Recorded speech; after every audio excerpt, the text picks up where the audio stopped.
Nova zvijezda na europskom medijskom nebu. Od 1.10.2013. godine pratite program Posavske televizije putem satelita Eutelsat.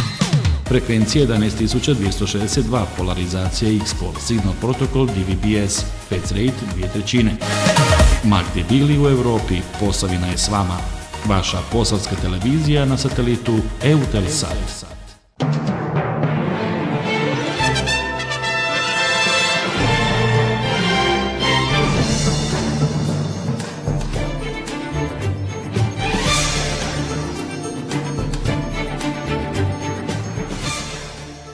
Održana je 41. redovita sjednica Vlade Brčkog distrikta.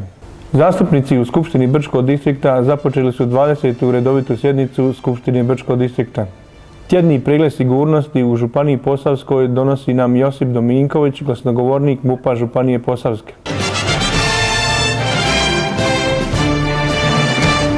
Dobro večer, poštovani gledatelji, vi gledate Posavske vijesti. Održana je 41. redovita sjednica Vlade Brčkog distrikta. Mi smo danas smjernice za izradu zakona o javnom poduzeću luka donijeli i vrlo je važno da jedan zakon koji je donešen prije puno godina i koji je nadživio svoje vrijeme, potrebno ga je zanoviti i napisati novi zakon. Cilj donošenja novog zakona je da se po strukturi, metodologiji, pravima i obvezama i načina upravljanja javnim poduzećima stvori jedna uniformna slika u Brčkom distriktu, jer smo analizom organiziranja javnih poduzeća, načina koji su organizirana javna poduzeća u Brčkom, došli do spoznaje da je svako javno poduzeće na svoj način organizirano, što čini problem i u praćenju rada javnih poduzeća i njihovog daljnjeg funkcioniranja. Imajući u vidu da su sukladno statutu nadležno za praćenje javnih poduzeća pripada Skupštini, Skupština Brčkog distrikta je kroz mnoga svoja razmatranja skretala pozornost Vladi Brčkog distrikta da je ta šarolika slika organiziranja poduzeća neprihvatljiva i treba poduzeti izvjesne radnje da bi se ona mogla učiniti jednobraznom.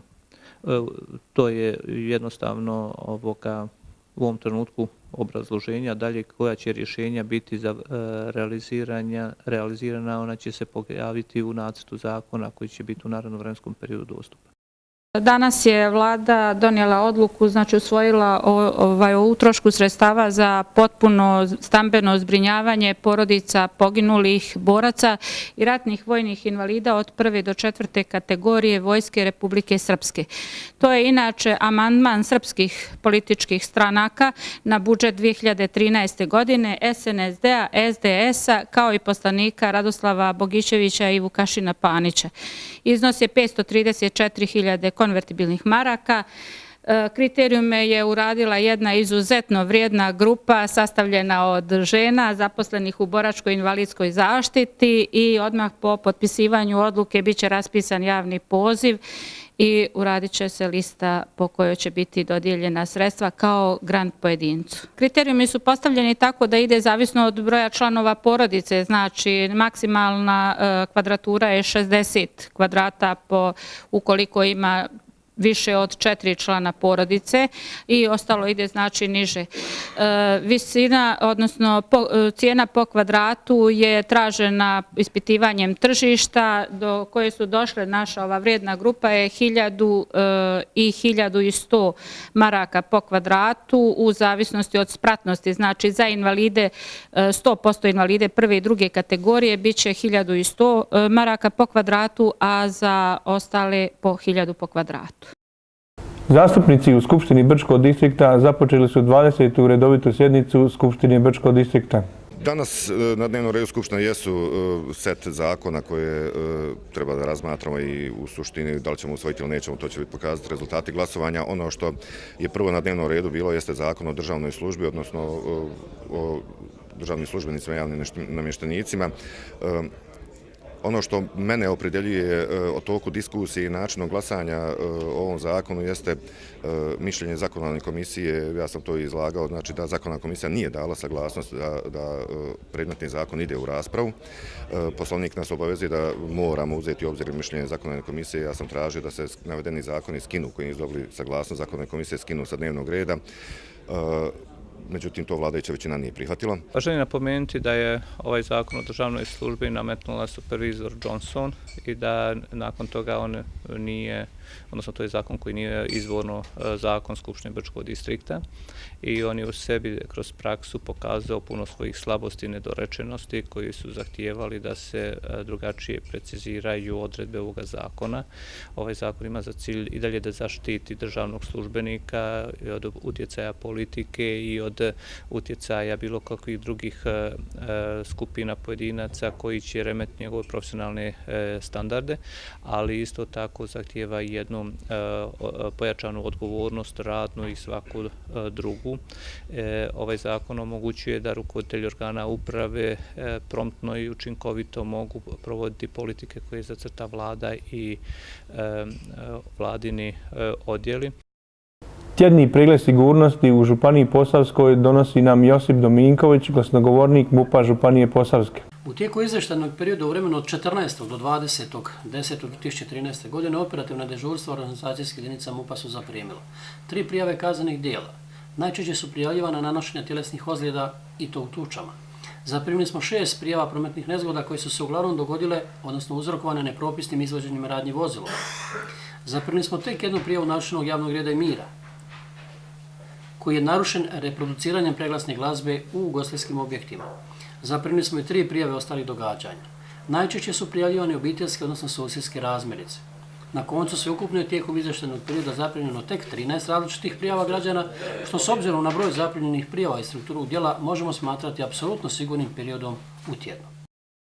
Najavljena izložba slika Sava 2013 koja će se održati u Galeriji Brčkog distrikta. Ja bih željela da publiku pozovem sutra navečer 24.10. u 18 sati.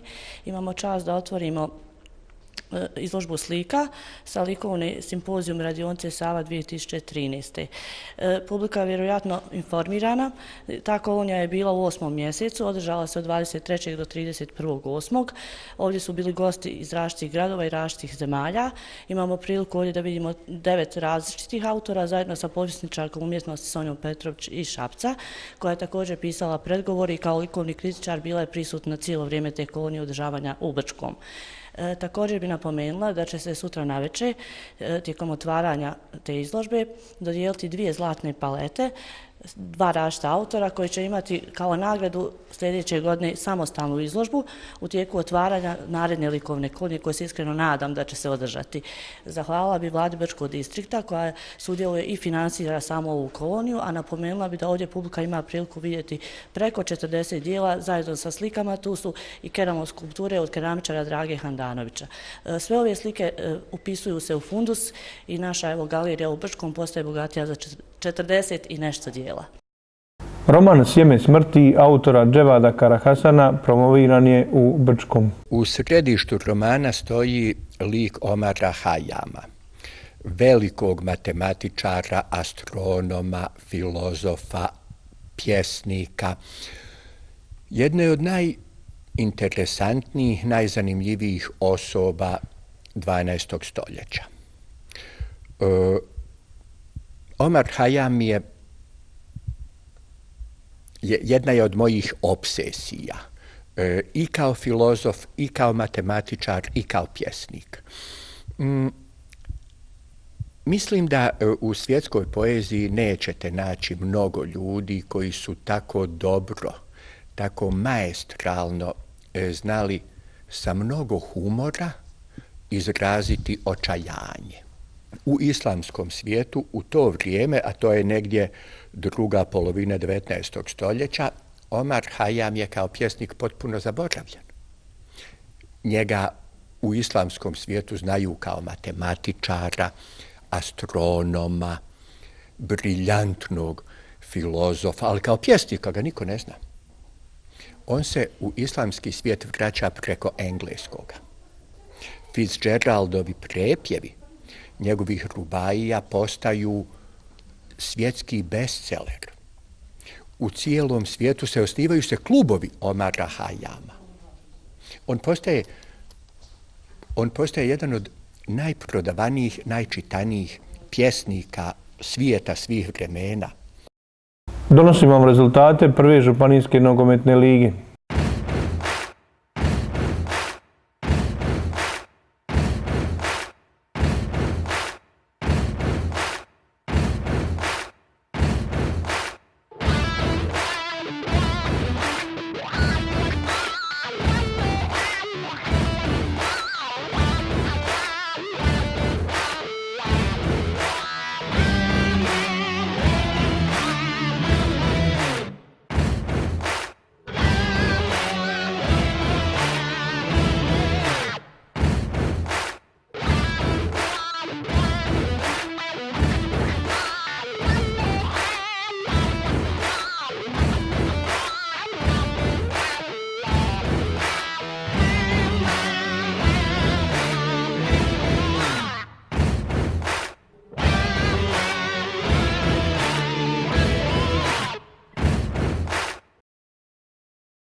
To bi bilo sve za večeras. Hvala vam za pozornost. Vidimo se i sutra u 20 sati.